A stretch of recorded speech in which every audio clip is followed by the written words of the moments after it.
Neymar avait un hommage à rendre ce soir, celui à une amie décédée dans un accident d'avion il y a quelques heures. Et il l'a rendu de la meilleure des manières, le Brésilien.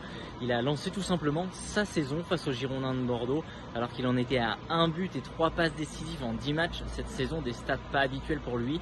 Eh bien, il a inscrit tout simplement un doublé sur la pelouse du stade du Matmut Atlantique, un doublé plein de classe, de joueurs de classe mondiale, où il est rentré à chaque fois sur son pied droit, a eu un petit échange avec ses coéquipiers et a mis 2 frappes qui ont tout simplement transpercé les filets de Benoît Costil. Et puis on l'a vu aussi excellent dans le jeu, très impliqué comme il l'avait déjà montré du côté de Leipzig cette semaine.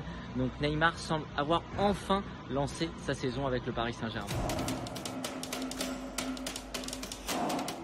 Oui, le PSG enchaîne les matchs, mais le contenu ne change pas vraiment. On a toujours une équipe aux 2 visages, c'est-à-dire capable de commencer un match complètement à l'envers comme ce soir, et puis de se remettre dedans, de marquer 2 buts grâce à Neymar, de faire une bonne deuxième mi-temps, et puis une fin de match qui est complètement inexplicable, où l'équipe s'écroule pratiquement toute seule, n'a plus de liant, subit les vagues adverses et voit par exemple Bordeaux inscrire 2 buts pour revenir à 3-2. Alors contre Bordeaux évidemment ça passe, mais contre d'autres adversaires ce ne sera pas le cas. Kylian Mbappé l'a redit à la fin du match, son équipe ne produit toujours pas un jeu à la hauteur, et pour les Parisiens il va falloir vite rétablir tout ça, parce que sinon il pourrait y avoir de grosses désillusions dans la suite de la saison.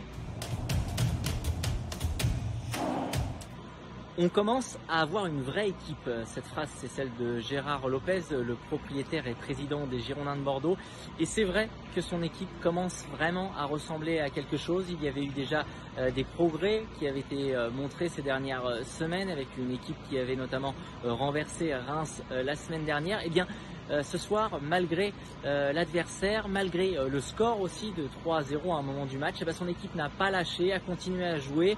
Elle avait déjà fait 20 bonnes premières minutes face à ses Parisiens, et elle a fini tout simplement le match tambour battant et est revenue au score à 3-2. Et on a senti vraiment une équipe qui commence à se construire avec des automatismes, un état d'esprit aussi qu'on avait déjà vu, une équipe qui ne lâche pas. Donc c'est plutôt intéressant et pas forcément inquiétant cette nouvelle défaite pour les Girondins de Bordeaux.